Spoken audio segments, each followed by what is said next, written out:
La musique classique, c'est toujours tellement élitiste. Non. Et The Silence of Sound, c'est le meilleur exemple. C'est à la fois un concert symphonique et une performance. Que des trucs qu'on aime chez les loges, en tout cas. Oui.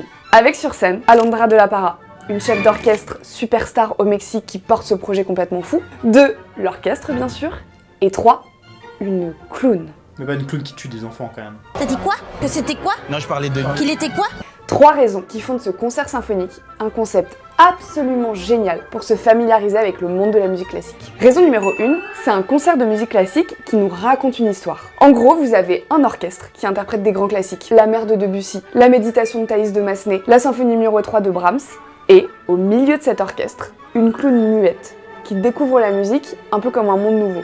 C'est une sorte de choc entre le silence de la clown et la musique de l'orchestre qui ouvre sur un grand voyage initiatique. Raison numéro 2, l'orchestre est un vrai personnage de l'histoire. Déjà, il est sur scène, et non pas dans la fosse à orchestre comme souvent dans les opéras. Ensuite, il est l'écosystème du récit. Par exemple, certains instruments sont vraiment des personnages à part entière de l'histoire. Il y a un peu une vibe à la Pierre et le Loup.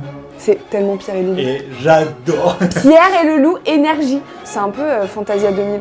T'as rêve ou pas? Bien sûr, avec Mickey. Raison numéro 3, si j'avais des enfants, c'est exactement le genre de concert auquel je les emmènerais. Quand t'as 6 ans, t'es embarqué dans un magnifique conte musical. Quand t'es adulte, mais au-delà du plaisir musical évidemment, tu te prends des grandes questions existentielles sur l'abus de pouvoir, la place d'un individu dans un groupe, les rapports de force, etc., etc. C'est une porte d'entrée incroyable sur le monde de la musique classique qui, c'est vrai, peut parfois paraître intimidant ou austère. Ce spectacle continue sa tournée internationale. Après le Mexique, l'Espagne, l'Allemagne, il arrive pour la première fois en France avec une seule représentation au Théâtre des Champs-Élysées le 24 janvier.